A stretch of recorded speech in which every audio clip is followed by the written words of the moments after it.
사도 신경으로 신앙 고백 드림으로 새벽 예배 시작합니다. 전능하사 천지를 만드신 하나님 아버지를 내가 믿사오며 그 외아들 우리 주 예수 그리스도를 믿사오니 이는 성령으로 잉태하사 동정녀 마리아에게 나시고 본디오 빌라도에게 고난을 받으사 십자가에 못 박혀 죽으시고 장사한 지 사흘 만에 죽은 자 가운데서 다시 살아나시며 하늘에 오르사 전능하신 하나님 우편에 앉아 계시다가 저리로서 산자와 죽은 자를 심판하러 오시리라.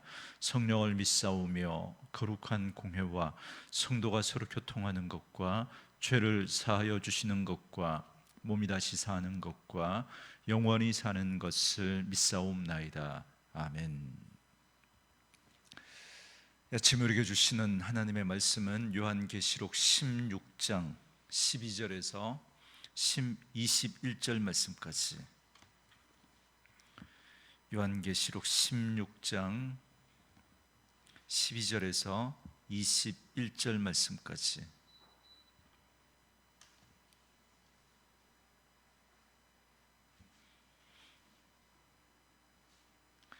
말씀 찾으셨으면 한 목소리로 같이 읽겠습니다. 또 여섯째 천사가 그 대접을 큰 강 유브라데에 쏟음에 강물이 말라서 동방에서 오는 왕들의 길이 예비되었더라. 또 내가 봄에 개구리 같은 새 더러운 영이 용의 입과 짐승의 입과 거짓 선지자의 입에서 나오니 그들은 귀신의 영이라. 이적을 행하여 온 천하 왕들에게 가서 하나님 곧 전능하신 이의 큰 날에 있을 전쟁을 위하여 그들을 모으더라.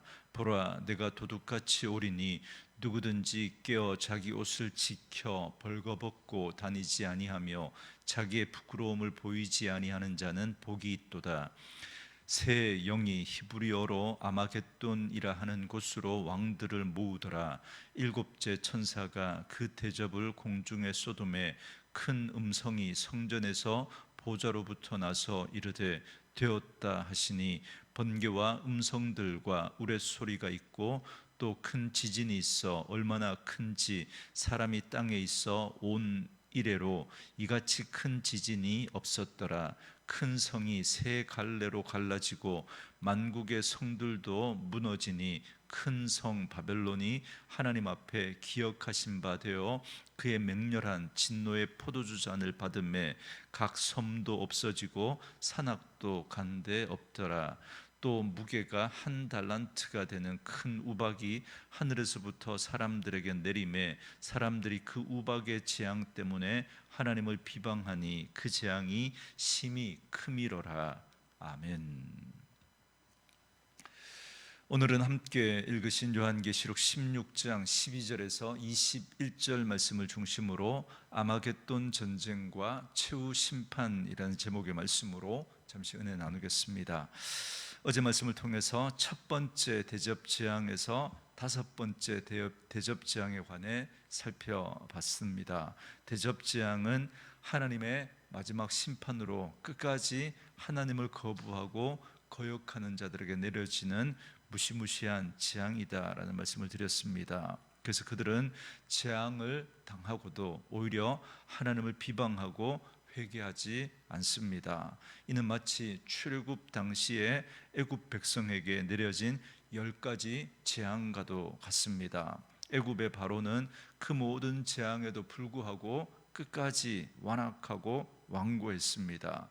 결국 10가지 재앙을 받고서도 홍해 바다에 그와 그의 군대가 멸망하게 된 것처럼 마지막 때에도 이러한 일들이 일어나게 될 것을 말씀해 주고 있습니다. 이제 오늘 본문에서는 여섯 번째와 마지막 일곱 번째 대접의 심판이 내려집니다. 그 가운데 특히 여섯 번째 대접에서는 그 유명한 아마겟돈 전쟁, 인류 최후의 전쟁이 준비되고, 일곱 번째 대접에서는 역사상 유례없는 극적인 심판이 선포되는 요한계시록의 절정에 해당하는 부분의 말씀이 나옵니다. 여러분, 아마겟돈 그러면 여러분 제일 먼저 무슨 생각이 드십니까? 아마 대부분의 사람들이 마지막 지구 종말과 관련된 전쟁, 그러니까 3차 세계대전 뭐 이런 생각을 하시는 분들이 많이 계실 겁니다.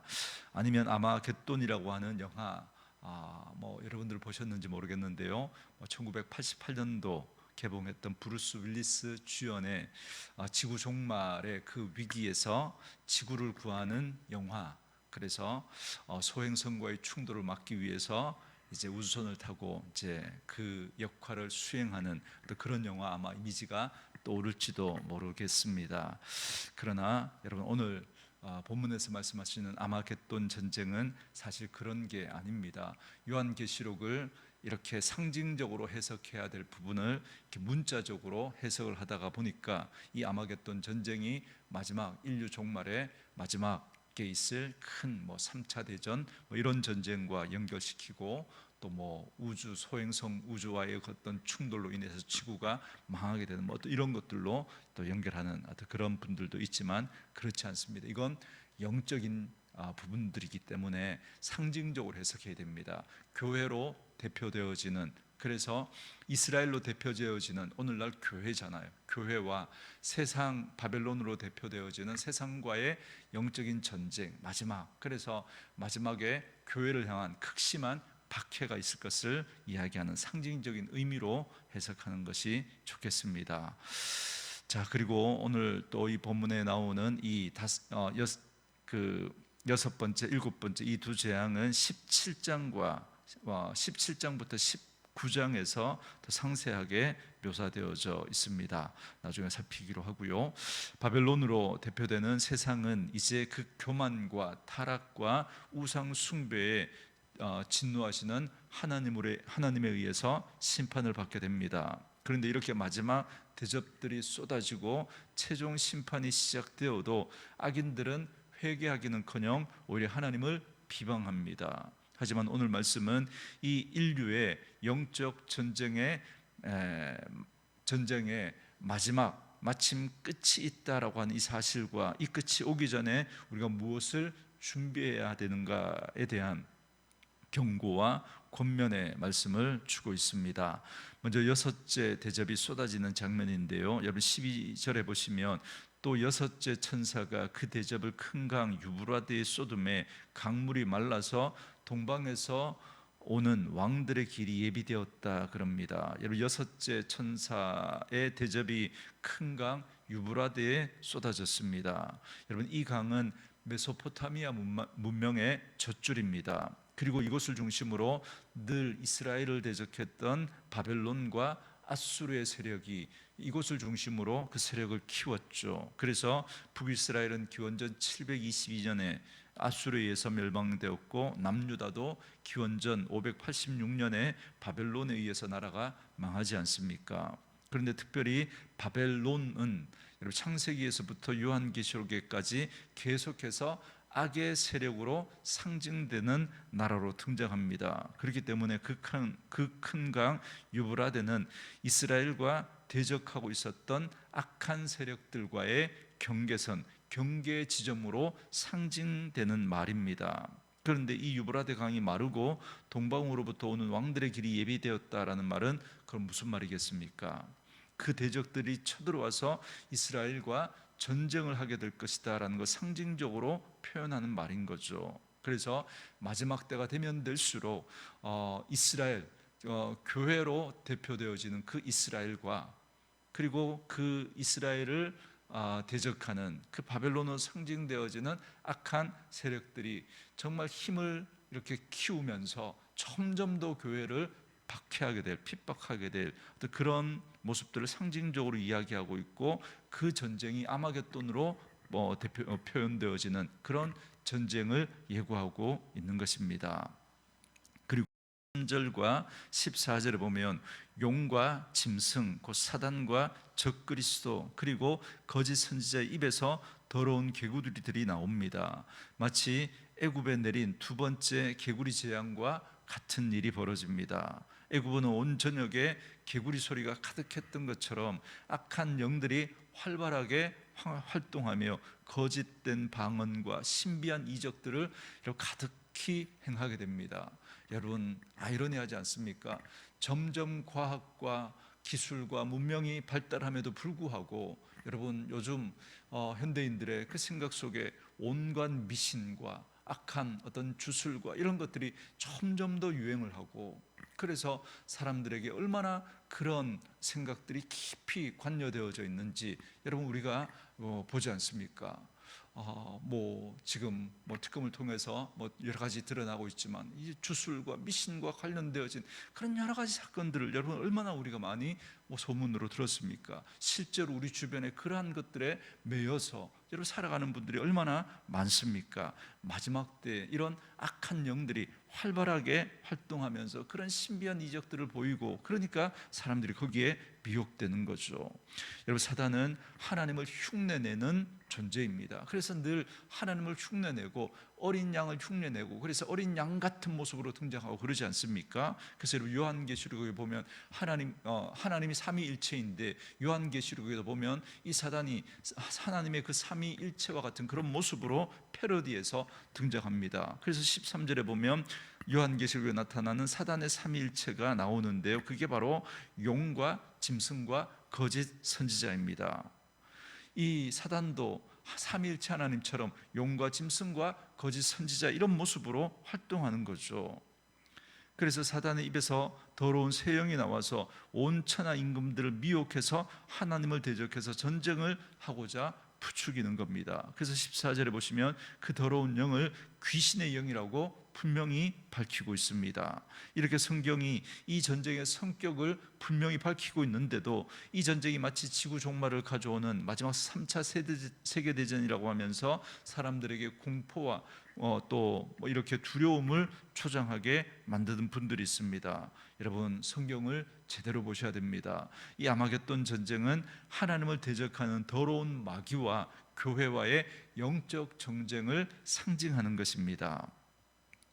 어쨌든 이렇게 하나님의 이 마지막 대접 재앙이 이렇게 쏟아질 때 주님의 음성이 들려옵니다. 여러분 15절에 보시면 보라, 내가 도둑같이 오리니 누구든지 꿰어 자기 옷을 지켜 벌거벗고 다니지 아니하며 자기의 부끄러움을 보이지 아니하는 자는 복이 있도다 그럽니다.